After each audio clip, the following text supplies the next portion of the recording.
ಇನ್ನು ಕೊಲೆ ನಂತರ ಪತ್ತೆಯಾಗಿದ ರೇಣುಕಾಸ್ವಾಮಿಯ ಮೊಬೈಲ್ ಇಷ್ಟು ದಿನ ಆಯಿತು, ಈಗಿನವರೆಗೂ ಕೂಡ ರೇಣುಕಾಸ್ವಾಮಿ ಮೊಬೈಲ್ ಪತ್ತೆಯಾಗಿಲ್ಲ. ಸೊ ಹಾಗಾಗಿ ರೇಣುಕಾಸ್ವಾಮಿ ಮೊಬೈಲ್ ಸಿಗದ ಹಿನ್ನೆಲೆ ನಕಲಿ ಸಿಮ್ ಅನ್ನ ಪೊಲೀಸರು ಖರೀದಿ ಮಾಡಿದ್ದಾರಂತೆ. ನಕಲಿ ಸಿಮ್ ಖರೀದಿಸಿ ಇನ್ಸ್ಟಾಗ್ರಾಮ್ ಖಾತೆಯನ್ನ ರಿಟ್ರೀವ್ ಮಾಡ್ಕೊಳ್ಳೋದಕ್ಕೂ ಕೂಡ ಸಜ್ಜಾಗಿದ್ದಾರೆ. ರೇಣುಕಾಸ್ವಾಮಿ ಇನ್ಸ್ಟಾಗ್ರಾಮ್ ರಿಟ್ರೀವ್ಗೆ ಪೊಲೀಸರು ಸಾಕಷ್ಟು ಪ್ರಯತ್ನ ಪಡ್ತಾ ಇದ್ದಾರೆ. ಡ್ಯೂಪ್ಲಿಕೇಟ್ ಸಿಮ್ ಬಳಸಿ ಲಾಗಿನ್ ಮಾಡಿ ರಿಟ್ರೀವ್ ಕಾರ್ಯವನ್ನ ಮಾಡುವಂತಹ ಕೆಲಸ ಮಾಡಬೇಕು. ಇನ್ನು ರೇಣುಕಾಸ್ವಾಮಿ ಪವಿತ್ರ ಗೌಡ ನಡುವಿನ ಮೆಸೇಜ್ಗಾಗಿ ಶೋಧವನ್ನ ನಡೆಸ್ತಾ ಇದ್ದಾರೆ. ಮತ್ತಷ್ಟು ಅಪ್ಡೇಟ್ಸ್ ಶಿವಕುಮಾರ್ ನೀಡ್ತಾ ಹೋಗ್ತಾರೆ. ಶಿವು, ಈ ಘಟನೆ ನಡೆದಾಗಿನಿಂದಲೂ ಕೂಡ ಪೊಲೀಸರು ಸಿಮ್ ಕಾರ್ಡ್ ತಗೊಳ್ತಾರೆ, ಅಲ್ಲಿರುವಂಥ ಡೇಟಾ ರಿಟ್ರೀವ್ ಮಾಡುವಂತಹ ಕೆಲಸ ಆಗುತ್ತೆ. ಸ್ಪೆಷಲಿ ಆ ಇನ್ಸ್ಟಾಗ್ರಾಮ್ ಅಲ್ಲಿ ಯಾವೆಲ್ಲ ಮೆಸೇಜ್ ಕಳುಹಿಸಿದ್ನಲ್ಲ ಆ ರೇಣುಕಾಸ್ವಾಮಿ, ಅದನ್ನ ರಿಟ್ರೀವ್ ಮಾಡುವ ಕೆಲಸ ಆಗುತ್ತೆ ಅಂತ ಹೇಳಲಾಗ್ತಿತ್ತು. ಆದ್ರೆ ಇದುವರೆಗೂ ಸಿಮ್ ತಗೊಂಡು ರಿಟ್ರೀವ್ ಕೆಲಸ ಆಗಿಲ್ವಾ ಅಥವಾ ಇನ್ಸ್ಟಾಗ್ರಾಮ್ ಇಂದ ಏನಾದ್ರೂ ಪ್ರಾಬ್ಲಮ್ ಆಗ್ತಿದೆಯಾ?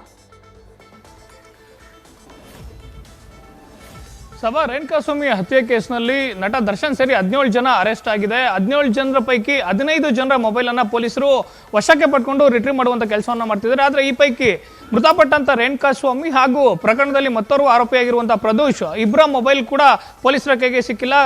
ಮೃತ ರೇಣುಕಾಸ್ವಾಮಿಯ ದೇಹವನ್ನ ಬಿಸಾಡದಂತ ಸುಮ್ನಳ್ಳಿ ರಾಜಕಾಲುವೆ ಬಳಿ ಕೇಶವ್ ಕಾರ್ತಿಕ್ ನಿಖಿಲ್ ಏನಿರ್ತಾರೆ, ಇವರು ರೇಣುಕಾಸ್ವಾಮಿ ಮೊಬೈಲ್ ಹಾಗೂ ಪ್ರದೋಷ್ನ ಮೊಬೈಲ್ ಎರಡು ಮೊಬೈಲ್ಗಳನ್ನು ಕೂಡ ಸುಮ್ನಳ್ಳಿಯ ರಾಜಕಾಲುವೆಗೆ ಎಸೆದ್ವಿ ಅಂತೇಳಿ ಪೊಲೀಸ್ ತನಿಖಾಧಿಕಾರಿಗಳ ಮುಂದೆ ಹೇಳಿಕೆಯನ್ನು ಕೊಟ್ಟಿರುವಂತದ್ದು. ಇಲ್ಲಿ ರೇಣುಕಾಸ್ವಾಮಿ ಮೊಬೈಲ್ ಹಾಗೂ ಪ್ರದೋಷ್ನ ಮೊಬೈಲ್ ಯಾಕೆ ಸುಮ್ನಳ್ಳಿಯ ರಾಜಕಾಲುವೆ ಬಳಿ ಆರೋಪಿಗಳು ಬಿಸಾಡಿದ್ರು ಅಂತ ನೋಡ್ತಾ ಹೋದಂತ ಸಂದರ್ಭದಲ್ಲಿ ರೇಣುಕಾಸ್ವಾಮಿಗೆ ಹಲ್ಲೆ ಮಾಡುವಂತ ಸಂದರ್ಭದಲ್ಲಿ ಆತನಿಂದ ಒಂದು ಪವಿತ್ರ ಗೌಡಳಿಗೆ ಏನು ರೇಣುಕಾಸ್ವಾಮಿ ಅಶ್ಲೀಲವಾಗಿ ಮೆಸೇಜ್ ಅನ್ನ ಮಾಡಿರ್ತಾನೆ, ಅದಕ್ಕೆ ಸಂಬಂಧಪಟ್ಟಂತೆ ಕ್ಷಮಾಪಣೆ ಮತ್ತೆ ಈ ರೀತಿಯಾದಂತಹ ಕೃತ್ಯವನ್ನ ನಾನು ಮಾಡೋದಿಲ್ಲ ಅಂತೇಳಿ ರೇಣುಕಾಸ್ವಾಮಿಯ ಕೈಯಿಂದ ಪ್ರದೋಷ್ ವಿಡಿಯೋವನ್ನ ಮಾಡಲಿಕ್ಕೆ ಮುಂದಾಗಿದ್ದ. ಆದ್ರೆ ರೇಣುಕಾಸ್ವಾಮಿ ಆಗ ಆಲ್ರೆಡಿ ಮರಣಾಂತಿಕವಾಗಿ ಹಲ್ಲೆಗೊಳಗಾಗಿದ್ರ ಹಿನ್ನೆಲೆಯಲ್ಲಿ ಆತನ ಕೈಯಲ್ಲಿ ಮಾತನಾಡ್ಲಿಕ್ಕೆ ಆಗ್ತಿರ್ಲಿಲ್ಲ. 3 ರಿಂದ 4 ಸೆಕೆಂಡ್ನ ವಿಡಿಯೋವನ್ನ ಮಾಡಿ ಪ್ರದೋಷ್ ಡಿಲೀಟ್ ಅನ್ನ ಮಾಡಿದ್ದ ಅನ್ನೋದು ಸದ್ಯ ತನಿಖೆ ವೇಳೆ ಗೊತ್ತಾಗ್ತಿರುವಂತದ್ದು. ಹಿನ್ನೆಲೆಯಲ್ಲಿ ಆ ವಿಡಿಯೋ ಏನಾದ್ರೂ ಹೊರಗಡೆ ಬಂದ್ರೆ ಮತ್ತೆ ತಮಗೆ ಸಮಸ್ಯೆ ಆಗುತ್ತೆ ಅಂತೇಳಿ ಒಂದ್ ಕಡೆ ಪ್ರದೋಷ್ನ ಮೊಬೈಲ್ ಅನ್ನ ಬಿಸಾಡಿರುವಂತದ್ದು, ಮತ್ತೊಂದು ಕಡೆ ರೇಣುಕಾಸ್ವಾಮಿಯ ಮೊಬೈಲ್ ಅನ್ನು ಕೂಡ ಬಿಸಾಡಿರುವಂತದ್ದು. ಪ್ರಕರಣದಲ್ಲಿ A1 ಆರೋಪಿ ಆಗಿರುವಂತಹ ಪವಿತ್ರ ಗೌಡ ಆಕೆಯನ್ನ ಪೊಲೀಸ್ ಠಾಣೆಗೆ ಕರ್ಕೊಂಡ್ಬಂದು ವಿಚಾರಣೆಯನ್ನ ಮಾಡಿದಂತ ಸಂದರ್ಭದಲ್ಲಿ ಆಕೆ ಮೊದಲಿಗೆ ಹೇಳುವಂತದ್ದು, ನನಗೆ ರೇಣುಕಾಸ್ವಾಮಿ ಹೇಮಂತ್ ಎನ್ನುವಂತ ನಕಲಿ ಅಕೌಂಟ್ ಇಂದ ಅಶ್ಲೀಲವಾಗಿ ಮೆಸೇಜ್ ಅನ್ನ ಮಾಡ್ತಿದ್ದ, ಹೀಗಾಗಿ ಈ ವಿಚಾರವನ್ನ ಪವನ್ಗೆ ಹೇಳಿದೆ, ಪವನ್ನ ಮೂಲಕವಾಗಿ ದರ್ಶನ್ಗೆ ಗೊತ್ತಾಯ್ತು, ದರ್ಶನ್ ಸಂಗಡಿಗರು ಕರ್ಕೊಂಡ್ಬಂದು ಹಲ್ಲೆಯನ್ನ ಮಾಡಿದ್ದಾರೆ ಅಂತೇಳಿ ಆಕೆ ಹೇಳುವಂತದ್ದು.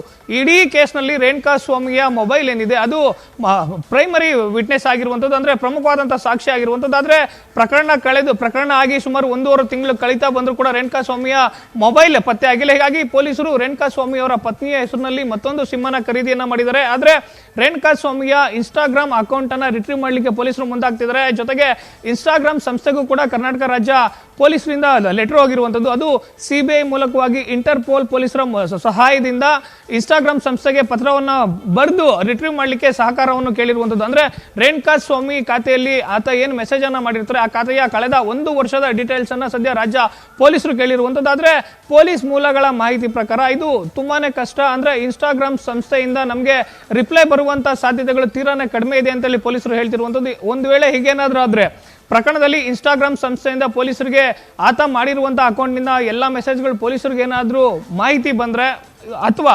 ರೇಣುಕಾಸ್ವಾಮಿಯ ಮೊಬೈಲ್ ಅನ್ನು ಏನು ಆರೋಪಿಗಳು ಬಿಸಾಡಿದ್ದಾರೆ ಅದರ ಮೊಬೈಲ್ ಮದರ್ ಡಿವೈಸ್ ಪತ್ತೆ ಆದ್ರೆ ಪ್ರಕರಣದಲ್ಲಿ ಮತ್ತಷ್ಟು ಸ್ಫೋಟಕ ವಿಚಾರಗಳು ಹೊರಬರುತ್ತೆ. ಸಭಾ ನ್ಯೂಸ್ ಫಸ್ಟ್ ನಿರ್ಭೀತಿಯಿಂದ ನಿಮ್ಮ ಪರವಾಗಿ.